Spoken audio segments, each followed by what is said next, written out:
Hello, I'm Nick Beckwith, and this is my analysis of the course MCS 345. This course studies the topic of media ethnography and anthropology through use of course text, discussions with other classmates and my peers, and also a little bit of self-reflection. First, I like to talk about one of the very first things I've learned is that that is what media ethnography is in general. There are a lot of definitions for the term, each depending on the person you ask, but the definition that I decided to come up with was the study of culture using media, either digital or other forms.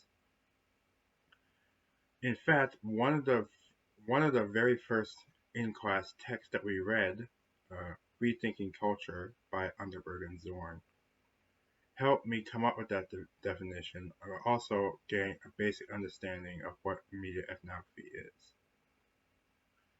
I learned a lot throughout this course, not just throughout the material and about the topic in general. I also learned a lot about myself. Throughout this course, I did a lot of self-reflection and a lot of critical thinking when it comes to myself and my place in society, not just with this course, but with culture in culture at large. There was actually another class text which we read, which pretty much opened my eyes and allowed me start to start thinking about myself, to start reflecting and doing some analysis of my own. That certain text was "The Woman in Diane's Body" by Gayla Frank. That text is the one that spoke out to me the most because in it, it allowed me to, like I said, open my eyes to self-reflection, self-analyzing. The moment in the text where that happened was when Frank was doing. Well, first let me give you an overall description of this text. Frank is an anthropologist and somewhat media ethnographer who has been studying a woman named Diane throughout the years, trying to learn all that he can about her. The thing about it is that Diane has a condition, has a serious medical condition, in which he starts to feel sympathetic for her.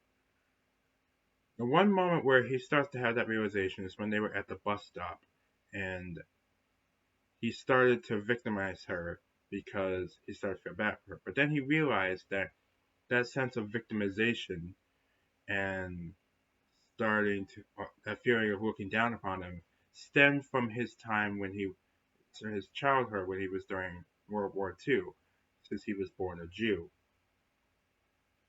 That realization, that realization reflected on me. I think that's what reflected on me the most was like the moment of self-realization. I learned a lot about my classmates as well throughout these discussions. Mostly when it came to the fact that the I was talking about in these discussions had varying degrees of backgrounds, cultures, ethnicities, and I kind of got to be able to learn a lot about those cultures and be able to gain a different perspective and viewpoint about the topics we discussed. Another Another one of those texts which kind of stuck out to me was the text "Gina as Stephen" by John L. Caughey. That text mainly focuses the on the fact that certain people can gain a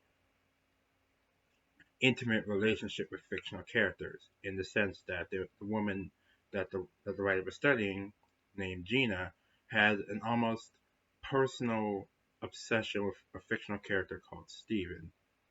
That reflected a lot. That reflected a lot on me because I also have sometimes get the feeling of there was a term I learned about in one of my other media classes. Can't think of it right now, but you get what I mean. One of the last texts that I talked about, which was kind of important to me, was Interviewing an Informant by James L. Spradley. Basically, it's self-explanatory. Uh, Talked about how to do ethnographic interviews and be able to extract information and different viewpoints from them. So, like I said, I learned a lot about this course. I learned about a lot about the topic. I learned a lot about myself, and I was able to have some very great thoughts. And I like thoughts in general. I like the course.